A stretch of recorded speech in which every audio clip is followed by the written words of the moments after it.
even more in renewable technologies last year than the developed world.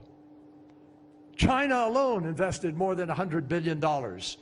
Ultimately, clean energy is expected to be a multi-trillion-dollar market, the largest market the world has ever known.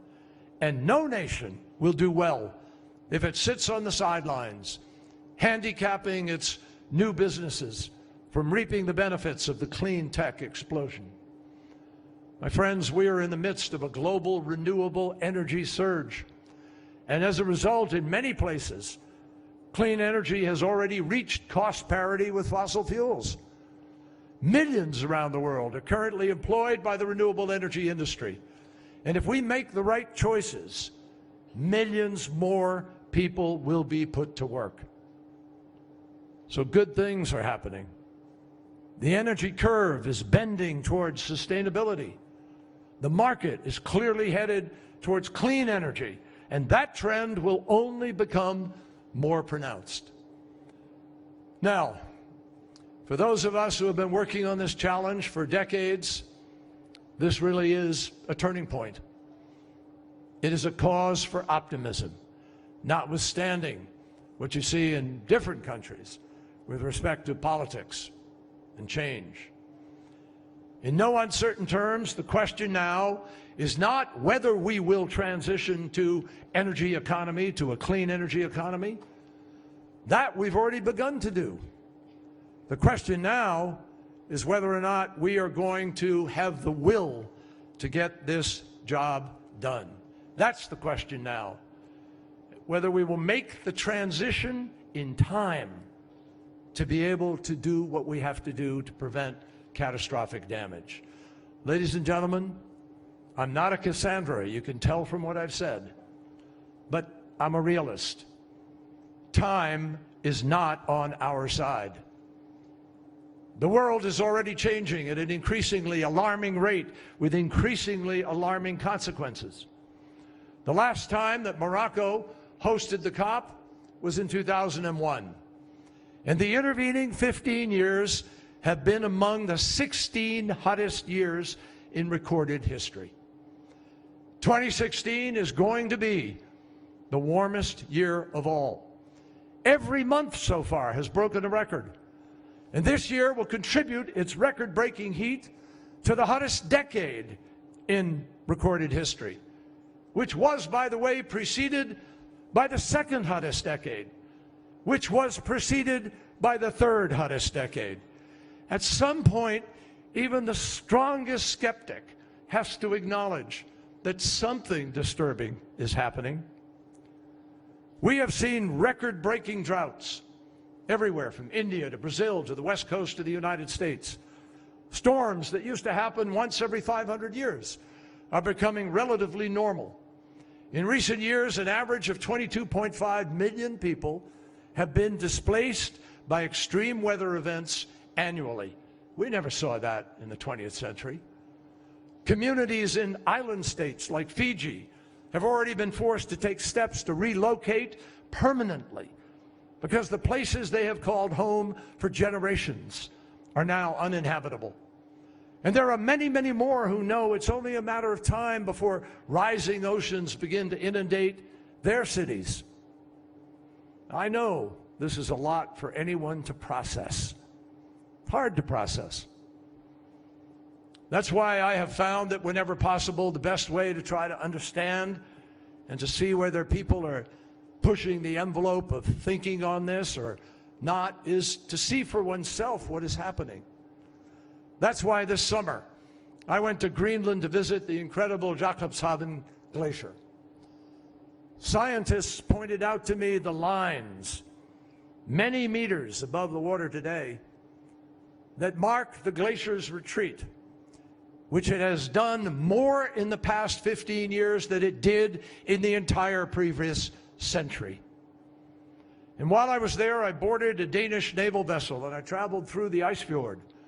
I saw the massive ice chunks that had just broken off from the glacier to melt inexorably into the sea. And because they come off Greenland, which is on rock, every bit of that ice contributes to the rise of the ocean. Since the 1990s, the painful pace of that melting has nearly tripled.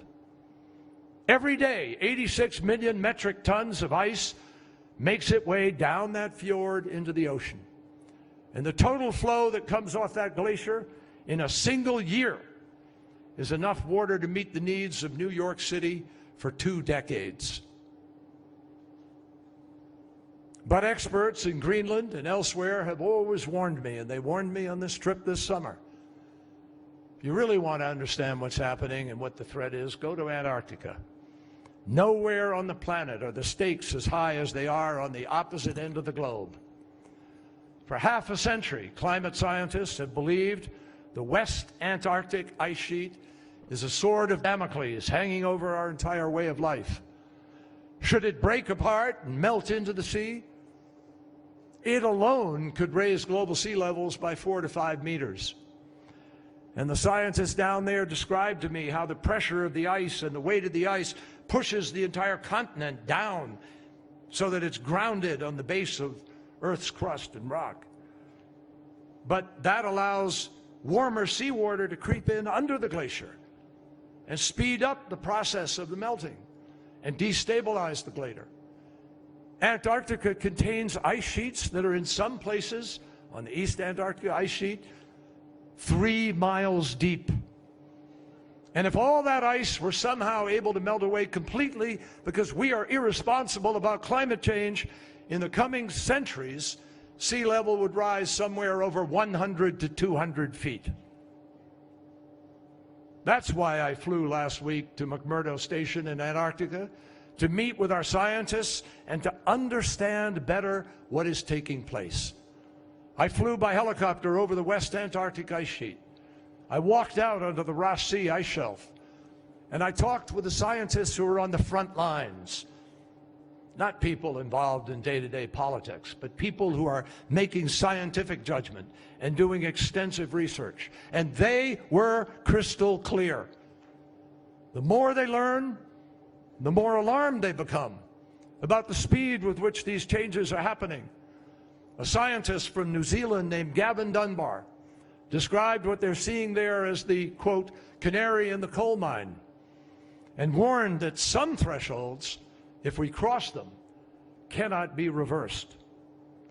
In other words, we can't wait too long to translate the science that we have today into the policies that are necessary to address this challenge. These scientists urged me to remind my own government and governments around the world and everyone here that what we do right now, today, matters. Because if we don't go far enough and if we don't go fast enough, the damage we inflict could take centuries to undo, if it can be undone at all. I underscore today, we don't get a second chance. The consequences of failure would in most cases be irreversible. And if we lose this moment for action, there's no speech decades from now that will put these massive ice sheets back together. There's no magic wand in any capital in the world that you can wave to refill all of the lakes and rivers that will dry up or make arid farmland fertile again. And we certainly won't have the power to hold back rising tides as they encroach on our shores. So we have to get this right, and we have to get it right now. The scientists in Antarctica told me that they are still trying to figure out how quickly this is all happening.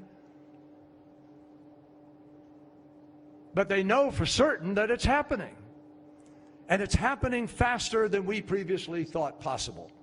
The alarm bells ought to be going off everywhere. As an American glacial geologist told me down there, a fellow by the name of John Stone, he said, the catastrophic period could already be underway. That's why wise public policy demands that we take precautionary measures now. Still, despite the real-life changes that are being done and the threat of more to come, it's important to remind ourselves that we are not on a preordained path to disaster. This is not preordained, not written in the stars. This is about choices, choices that we still have. This is a test of willpower, not capacity. It's within our power to put the planet back on a better track. But doing that requires holding ourselves accountable to the hard truth. It requires holding ourselves accountable to facts, not opinion, to science, not theories that haven't been proven and can't be proven, and certainly not to political bromides and slogans. For all the progress that we are making at the current pace, we will not meet our goal. I said that earlier. We knew in Paris that what we were doing was trying to start down a road, but we also knew it doesn't get us to the end of the journey. Yes, renewables make up more than half of all the new electricity installation last year. That's progress. But the reality is, because of the existing energy infrastructure already in place, that new energy only generated a little more than 10% of the world's total energy. That is nowhere near what we need in order to achieve our goals.